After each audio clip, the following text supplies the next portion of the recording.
Deveríamos ter usado um fundo real, não o... Tenho alguns pontos. Vamos responder suas perguntas e sei que você quer ir para casa. Então, primeiro quero agradecer ao Canadá.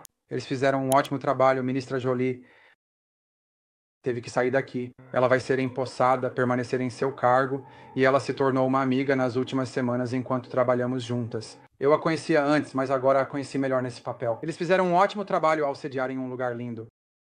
E por isso somos gratos a eles. Acho que temos uma declaração muito forte do G7. Espero que você já tenha entendido isso e conseguido ver.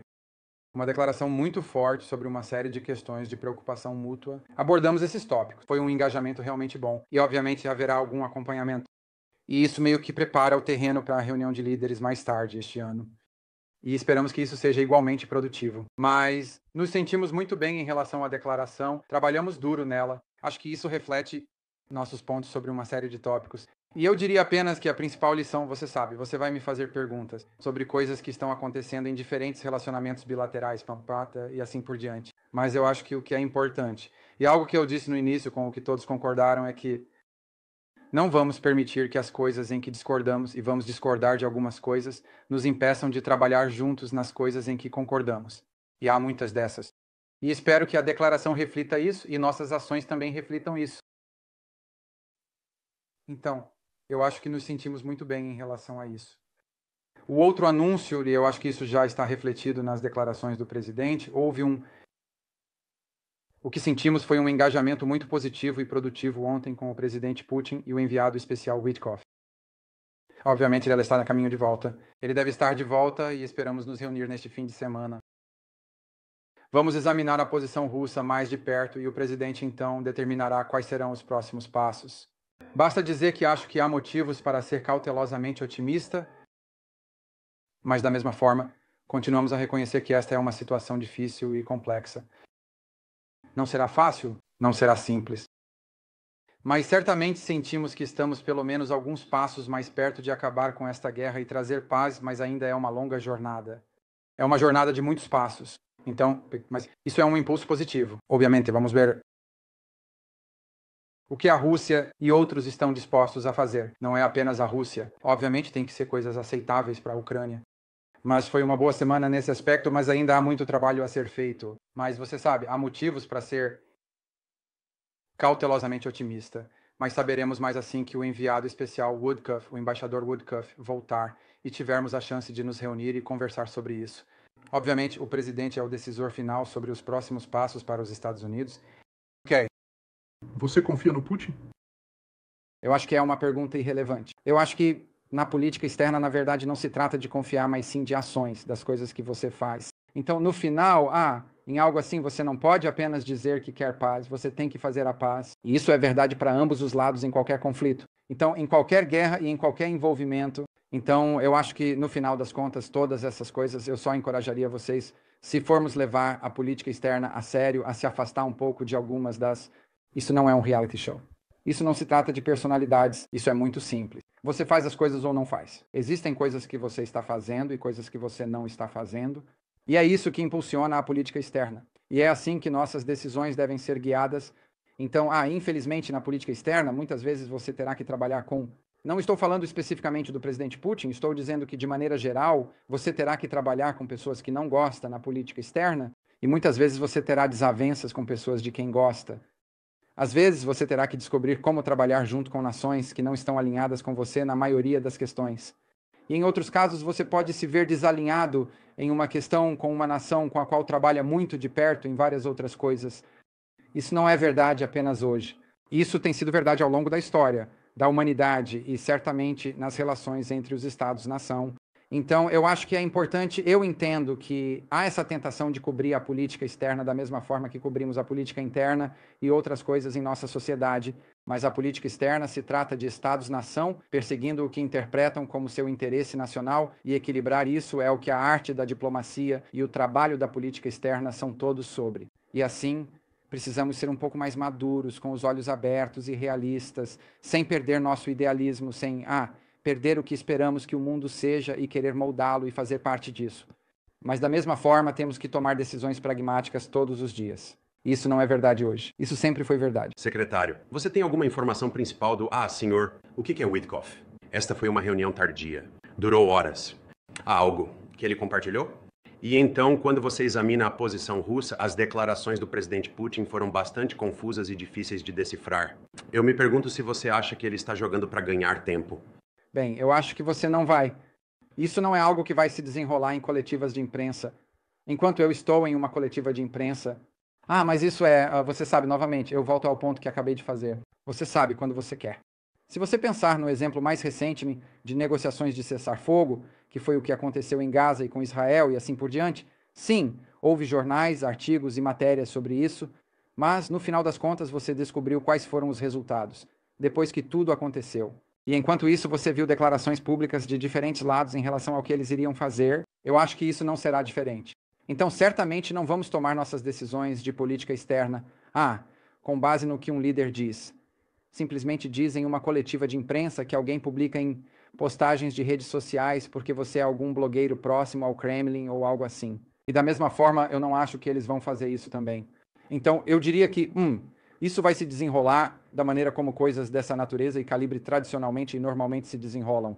E isso é com os líderes dos países envolvidos falando, tá? Não na frente das câmeras, não na frente da mídia, mas nessas negociações que acontecem e nessas conversas que ocorrem. Então, eu não vou comentar sobre o que o presidente Putin disse, além de que ele afirmou que concordou com isso em conceito. Então,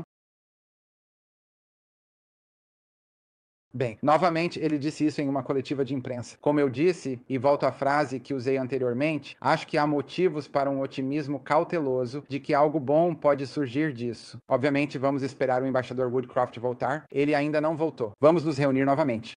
Obviamente, eu falei com ele ontem à noite. Ele falou com o presidente muito antes disso. Ele pode ter falado com outros membros da nossa equipe. Eu estive aqui. Mas, no final das contas, vamos nos reunir novamente e o presidente terá opções disponíveis para ele e decisões serão tomadas depois disso. Mas eu não quero especular ou caracterizar nada além do que acabei de dizer, até que tenhamos a chance de nos sentar com o embaixador Woodcroft, que ainda está no exterior e em viagem. Nesse ponto, então, senhor. Secretário, porque a caminho daqui você disse que estava buscando uma aceitação incondicional. Quer dizer, claramente, senhor, Putin está adicionando uma série inteira de condições. Bem, eu volto ao ponto que fiz. Vamos deixar isso acontecer, ok? E então vamos descobrir o que, pelo menos deixe-me conversar vamos reunir a equipe do lado do Estado e falar com o embaixador Virkov e passar por algumas dessas questões. Novamente, não vamos nos envolver nesse processo onde estão me pedindo para tomar uma posição do Zéuer. Política com base no que alguém disse em uma coletiva de imprensa ontem. Então, vamos trabalhar nisso de uma maneira normal e sensata. Vamos descobrir onde estamos com base no que eu sei neste momento da minha conversa com o embaixador Whitcock. Ele ainda não está aqui. Vamos fazer isso. Sinto que há motivos para um otimismo cauteloso. Acho que o presidente compartilhou isso hoje em sua postagem nas redes sociais. Mas há muito trabalho. Não, eu nunca disse a ninguém que isso seria fácil, rápido, simples, uma vitória garantida. Vai ser difícil, mas é um trabalho importante. Estamos em um lugar melhor hoje, eu espero, eu acredito, temos motivos para acreditar do que estávamos há uma semana, mas ainda temos um longo caminho pela frente. Pode se juntar rapidamente. Se todos se alinharem, mas eu não sei quão alinhados estamos ainda. É isso que estamos prestes a descobrir. Então, otimismo cauteloso. É a melhor forma de expressão que eu poderia usar neste momento, com base no que sabemos. Vamos continuar trabalhando nisso. É ridículo. Mas é só. O elemento fundamental da proposta do presidente era um cessar-fogo imediato. Claro. E essa é a proposta. Quanto tempo Putin tem? Bem em termos de longo, para quê? Quanto tempo ele tem? Porque há quem diga que ele está jogando com o tempo, adicionando condições. Bem, essa guerra está acontecendo há 3 anos. Então, eu acho que a questão, e sem fim à vista neste momento, sem essa intervenção do presidente Trump. Então, eu acho que a questão é, você sabe, a questão fundamental não é quanto tempo. A questão é, avançamos para um cessar-fogo ou é uma tática de adiamento? Não posso caracterizar isso para você neste momento. Eu acho que saberemos mais cedo do que tarde. E muito disso será baseado na conversa que o embaixador Woodcroft teve ontem e em outros fatores que estão em jogo. Mas ainda não chegamos lá, mas vamos chegar. Nós queremos que isso aconteça, o presidente queria que tivesse acontecido ontem e antes de ontem, mas certamente estamos pelo menos falando sobre paz pela primeira vez em 3 anos. Agora teremos que descobrir quão perto estamos realmente. E isso vai levar algum tempo. E, você sabe, o Woodcroft ainda não está aqui. Então, aqui significa nos Estados Unidos. A declaração conjunta diz que há uma necessidade de arranjos de segurança robustos e incríveis para a Ucrânia. Como você definiria isso com base nas suas conversas aqui que você mencionou? Quais são os arranjos de segurança robustos e incríveis? Bem, isso será determinado pelas negociações. Aqui está o que eu quero encorajar todos a fazer: o cessar-fogo. E quais são as condições para que todos parem de atirar uns nos outros? O que será necessário para que todos parem de atirar uns nos outros? E então passar para uma mesa de negociações para resolver a guerra de forma definitiva. 2 processos separados. O primeiro processo é o que precisamos de ambos os lados para parar de atirar e lutar para que vocês possam chegar a uma mesa de negociações. Essa é a segunda fase. Como parte dessa segunda fase, haverá, obviamente, todo país no mundo tem o direito à segurança, tem o direito de se defender, tem o direito de proteger seu território. Isso terá que ser parte dessa conversa. E isso terá que ser algo que envolva não apenas as opiniões dos Estados Unidos, mas também de outros países que estão envolvidos nisso. Eu repeti isso várias e várias vezes. A União Europeia impôs sanções significativas à Federação Russa e a indivíduos dentro da Rússia. Então, eles terão que ser consultados e terão que estar envolvidos nesse processo e assim por diante.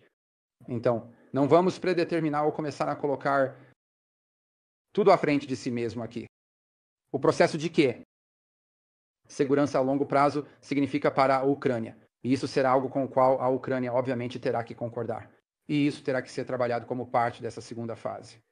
Mas não podemos chegar à segunda fase, até passarmos pela primeira fase. Achamos que é muito difícil negociar uma paz e segurança duradouras no meio de uma guerra total. E assim, temos que tentar reduzir isso para que seja possível avançar para a fase 2 disso. Secretário, show de personalidades ou personalidades. Ucrânia ou qualquer outra coisa. Aliás, seu chefe tem, digamos, uma personalidade bastante forte. Personalidade. E estou me perguntando, à luz disso e seus comentários repetidos sobre o Canadá se tornar, deveria ser o 501º estado, toda a situação das tarifas, que se intensificou enquanto estávamos a caminho daqui. Depois do seu grande anúncio em Jeddah. Isso complicou suas discussões de alguma forma? Nunca foi mencionado em nossos comentários. Com o ministro das Relações Exteriores, o Canadá tem, mas não foi um tópico, não estava na nossa agenda. Eu te disse que isso não seria discutido. Explicarei tarifas. Importante para todos entenderem. Isso continua visto como um movimento hostil contra nossos aliados. Essas são tarifas globais sobre aço, sobre alumínio, sobre automóveis, sobre semicondutores. Eventualmente, o presidente afirmou isso. E então, em abril, a intenção de impor tarifas globais, assumindo que o estudo retorne e assim por diante. Mas o que eles discutiram é uma tarifa recíproca global. Entenda o que isso significa. Isso significa basicamente que o que um país nos cobra é isso que vamos cobrar deles. O objetivo que o presidente deixou muito claro é que ele quer redefinir a base do comércio internacional, que ele acredita, e eu concordo, ser injusta para os Estados Unidos. Isso não é uma ação hostil contra o Japão, ou a Alemanha, ou qualquer outra pessoa. Isso não se trata de como, mas sim de equilíbrio, justiça e comércio. Então ele quer redefinir a base, e uma vez que essa base seja redefinida, então você pode entrar em negociações bilaterais com países individuais sobre as mudanças que podem ser feitas no nosso comércio bilateral. Então isso é justo para ambos os lados. Esse é o objetivo dele. Na sua primeira administração, o presidente também fez tarifas. O que o incomodou, em retrospectiva, foi o fato de que eles incluíram um monte de isenções. Isso basicamente os tornou sem sentido. E então, o que ele quer é voltar basicamente à justiça no comércio. É tão simples assim. Queremos cobrar de outros países o que eles nos cobram. E então, por fim, uma vez que a base seja redefinida, e então? Além disso, existem indústrias que são críticas para os Estados Unidos e para a nossa segurança interna e nosso futuro. E ele os identificou: aço, alumínio, semicondutores, automóveis. Essas são coisas que acreditamos ser do nosso interesse ter uma capacidade doméstica. E temos que proteger essas indústrias do que sentimos que é subvenção e concorrência desleal do exterior. Isso não é para ser hostil com ninguém. É para ser amigável e apoiar nosso interesse nacional como país. Uma vez que a linha de base do comércio seja redefinida de uma forma justa e equitativa, poderemos, então, envolver-nos no processo de negociação bilateral. Negociações com países individuais, incluindo nossos aliados, para estabelecer um arranjo comercial mais sustentável e justo, um acordo comercial de longo prazo entre nossos respectivos países. Você entende por que os canadenses estão tão ofendidos com esses comentários? Que estão vindo? Há uma discordância entre a posição do presidente e a posição do governo canadense. Eu não acho que isso seja um mistério, e não foi um tópico de conversa, porque não era sobre isso que a cúpula se tratava. Quanto à pergunta que você me fez sobre hostilidade, sim, olhe para a UE. A UE tem um PIB basicamente comparável ao dos Estados Unidos. A composição da economia deles é semelhante à nossa. Esses não são países em desenvolvimento, são países desenvolvidos. Ainda assim, tem superávit comercial com os EUA, mesmo com economias praticamente iguais. Esses não são países de baixos salários. Esse é um problema. Tudo o que o presidente está dizendo é que precisamos igualar o tratamento. O que quer que eles façam conosco, precisamos fazer com eles. Além de apontar para certos setores que precisamos proteger. Quem pode argumentar contra a ideia de que, se algum país nos cobra X para exportar nossos produtos, devemos cobrar o mesmo deles? Eu entendo. Se você é um país ou a UE que está se beneficiando do status quo, você vê como hostil mudar o status quo, porque isso é benéfico para você. O problema é que o presidente dos Estados Unidos está cuidando dos interesses dos Estados Unidos, tanto em segurança nacional quanto em relações econômicas. Nós vamos redefinir a base da nossa relação comercial e então poderemos entrar em negociações para algo que seja duradouro e justo para ambos os lados. É isso que o presidente busca fazer. E é isso que começa redefinindo, de maneira recíproca, a quantidade de tarifas que cobramos uns aos outros em nossas relações comerciais. Secretário, eu nem consigo dizer, senhor. Secretário, se eu puder dar continuidade, senhor. Secretário, eu sei que não estamos falando sobre o Canadá se tornar o 51º estado nesta reunião.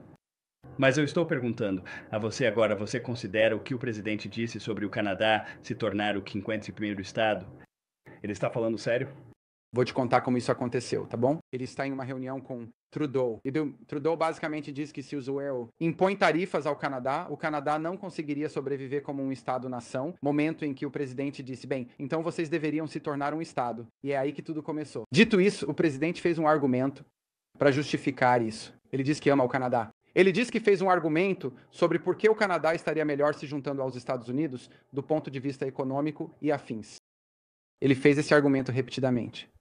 E eu acho que isso fala por si só. Espera-se que a administração Trump invoque a Lei dos Inimigos Estrangeiros de 1798. Temos que tirar isso do pó. Muitas pessoas não estão familiarizadas com isso. Você pode nos ajudar a entender como a administração Trump planeja usar esses poderes? Essa é uma pergunta para o DHS. Não é uma pergunta para nós.